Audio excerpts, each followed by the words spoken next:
pada hari ini kita akan melakukan uji disolusi untuk tablet paracetamol 500 mg. Nah, untuk pengujiannya kita membutuhkan alat dissolution tester. Kemudian untuk aparatusnya kita menggunakan aparatus 2 atau alat tipe 2 yaitu pedal. Untuk aparatus yang kita gunakan adalah aparatus nomor 2 yaitu pedal. Ini karena tablet yang akan kita ujikan dia akan tenggelam di dalam media disolusi sehingga kita menggunakan alat pedal ini. Nah, untuk aparatus nomor 1 seperti ini yaitu basket atau keranjang. Nah, di sini fungsinya jika tablet yang kita uji ini tidak tenggelam, yaitu terapung atau melayang, maka tablet akan kita masukkan ke dalam keranjang ini, kemudian kita perangkap di dalam aparatusnya. Pertama-tama kita pasang aparatusnya di dalam alat disolusi, jadi kita pasang di atasnya.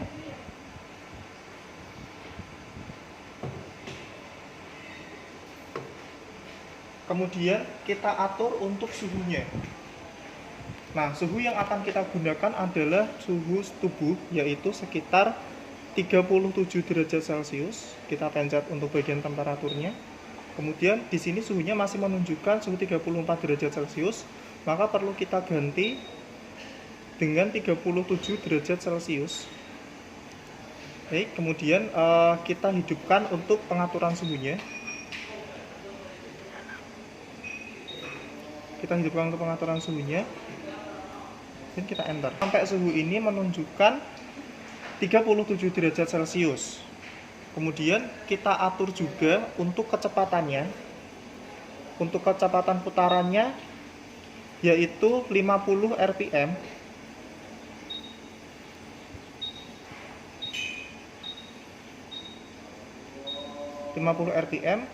Tetapi tidak kita hidupkan dulu, kita hidupkan setelah tablet ini masuk ke dalam chambernya.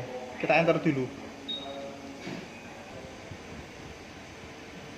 Menurut Farmakope Indonesia edisi 5, media disolusi yang digunakan untuk tablet paracetamol 500 mg adalah dapar fosfat pH 5,8. Ini sudah kita buat dapar fosfat pH 5,8. Kemudian kita masukkan ke dalam chamber disolusi.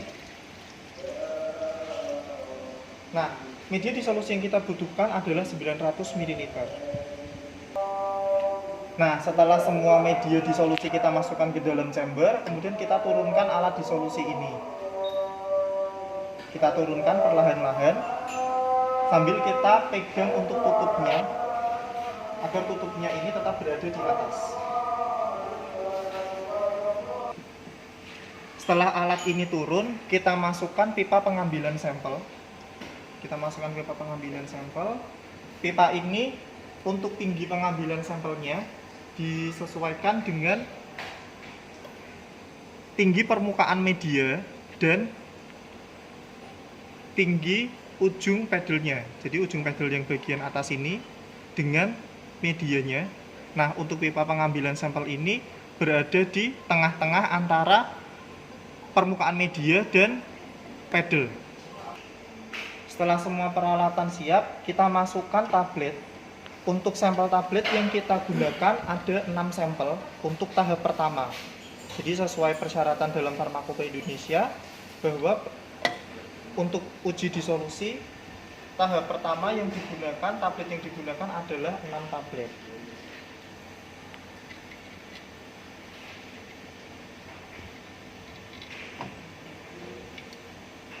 Setelah semua tablet masuk, kita siapkan untuk putarannya. Kita tadi sudah mengatur putarannya 50 rpm, kemudian kita hidupkan untuk alatnya.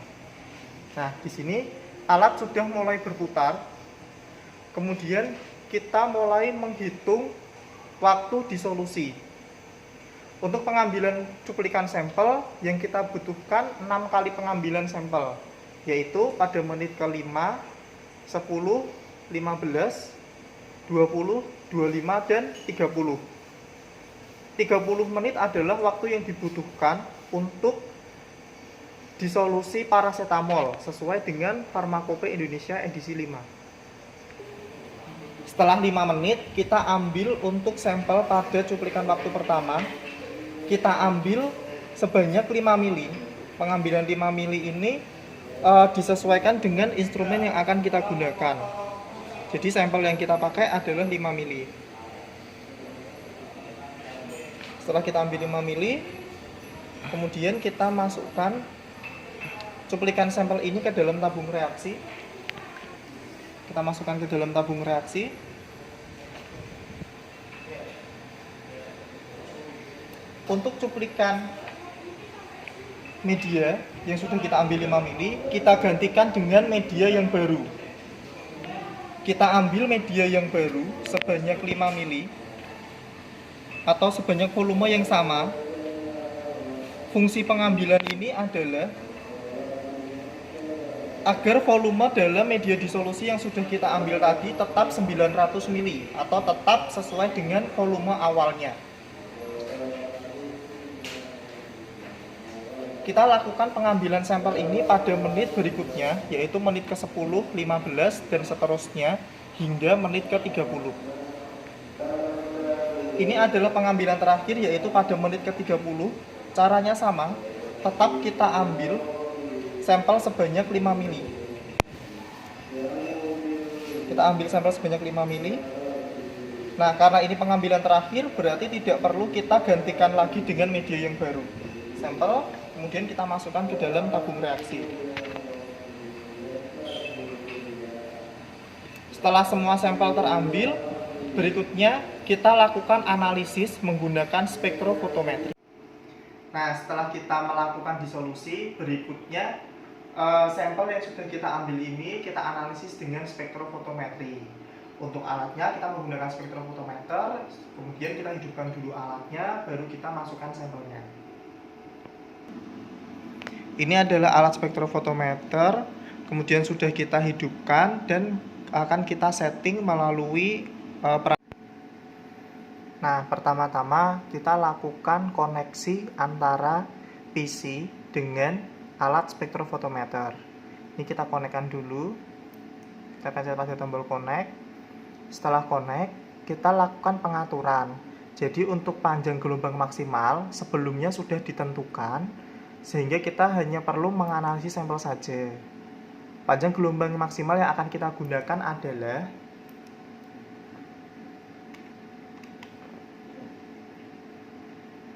243 nanometer. Sudah kita ketik di kolom di sini, kemudian kita add. Nah, setelah masuk, kemudian kita next. Karena panjang gelombangnya hanya ada satu, maka kita isikan WL1-nya. Ada panjang gelombang tadi, 243.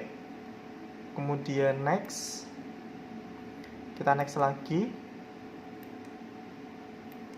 Hingga finish. Setelah selesai, kita close. Nah, ini untuk pengaturannya sudah. Berikutnya kita akan mengisikan blanko dulu. Blanko yang akan kita gunakan adalah media disolusi kita. Nah, ini adalah blanko yang akan kita gunakan. Blanko ini berisi media disolusi.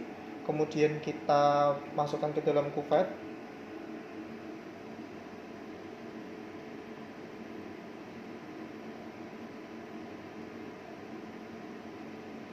Kuvet ini ada 4 sisi. Ada 4 sisi, di mana 2 sisi di sini sisi buram, sini dan sini. Kemudian 2 sisi yang lainnya adalah sisi yang terang atau yang bening. Nah, sisi bening ini yang digunakan untuk menembakkan cahaya, sehingga kita harus memegang kuvet pada sisi yang buram. Kemudian untuk sisi yang bening kita lap agar bersih, tidak ada partikel yang menempel, tidak ada sidik jari yang menempel, atau tidak ada larutan yang menempel atau basah. Kemudian kuvet ini kita masukkan ke dalam kompartemen kuvet. Kompartemen kuvet untuk blanko itu yang paling belakang. Di sini. Kemudian kita juga mengisikan blanko pada kompartemen paling depan sebelum kita melakukan analisis sampel. Setelah kita masukkan semua kuvet pada kompartemen paling depan dan belakang, kita tutup alat, kemudian kita kembali ke perangkat komputer. Setelah belangko kita masukkan, kemudian kita pencet auto zero agar absorbansi yang ada di sini menjadi 0.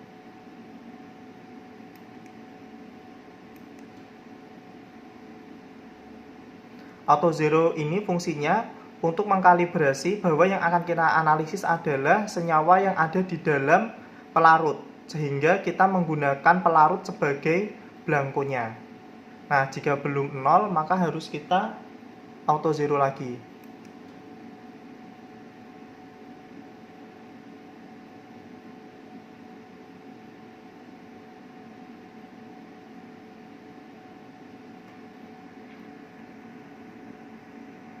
Setelah absorbansinya menjadi 0, kemudian kita masukkan sampel ke dalam alat spektrofotometri. Sama seperti memasukkan belangko tadi, untuk memasukkan sampel kita ambil sampelnya, kemudian kita masukkan ke dalam kuvet. Ingat, yang harus kita pegang adalah sisi keruh atau sisi buram dari kuvet. Kemudian kita masukkan ke dalam kompartemen. Nah, memasukkannya ini harus urut. Jadi pertama-tama kita masukkan. Nah, kemudian kita berikutnya adalah menit yang berikutnya. Jadi tadi yang pertama kita menggunakan menit ke-5, kemudian ini kita memasukkan yang menit ke-10. Jadi harus diurutkan. Untuk kompartemen yang paling depan adalah waktu yang paling kecil, kemudian dilanjutkan untuk waktu yang berikutnya. Nah, setelah itu untuk waktu ketiga kita masukkan pada menit ke-15. Dan seterusnya hingga pada menit ke-30.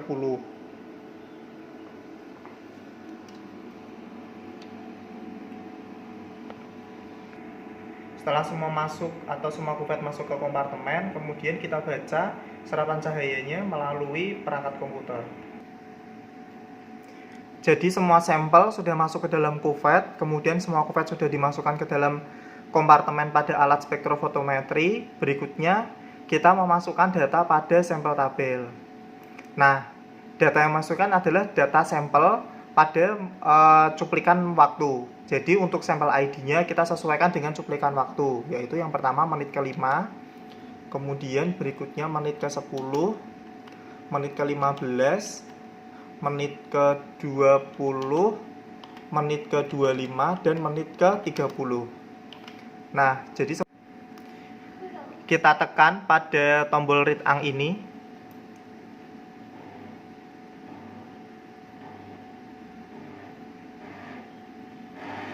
Nah, setelah semua data masuk, di sini terlihat bahwa pada menit ke-5 absorbansinya paling tinggi, sedangkan pada menit ke-30, maksudnya pada menit ke-5 absorbansinya paling rendah, dan pada menit ke-30 absorbansinya paling tinggi. Tetapi untuk absorbansi ini masih melebihi dari 0,8, sehingga perlu kita lakukan pengenceran. Kita lakukan pengenceran, yaitu kita ambil 1 mili dari tabungnya yang tadi, kemudian kita masukkan ke dalam labu takar. Setelah kita masukkan ke dalam labu takar, kita tambah dengan media disolusi hingga tanda. Dengan media disolusi hingga tanda, kemudian kita kocok dan kita masukkan ke dalam tabung reaksi lagi untuk dilakukan pembacaan. Sedangkan untuk sampel yang lainnya juga kita lakukan pengenceran dengan cara yang sama. Nah, setelah sampel ini kita encerkan, kemudian kita ulangi lagi tahap yang sama, yaitu kita masukkan ke dalam kuvet, kita urutkan dari waktu yang paling rendah, dan kita lap seperti tadi tekniknya. Ini kita masukkan ke dalam kompartemen. Nah, begitu juga dengan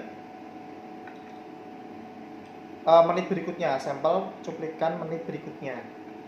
Kita lakukan juga pada kompartemen berikutnya atau pada menit yang berikutnya, hingga semua sampel ini masuk ke dalam kuvet dan kita siapkan pada kompartemen di alat spektrofotometri. Jadi dari menit ke-5, 10, 15, 20, 25, dan 30. Setelah semua kuvert masuk ke dalam kompartemen, kemudian kita tutup spektrofotometri dan kita baca pada perangkat komputer. Setelah kita lakukan pengenceran dan kita masukkan hasil pengenceran tersebut ke dalam alat spektrofotometri, kemudian kita ulangi lagi pembacaan. Kita tulis dulu sampel ID-nya pada menit ke-5 sampai menit ke-30. Kemudian kita beri keterangannya pengencerannya berapa kali. Kemudian kita pencet tombol read ang untuk mulai pembacaan sampel.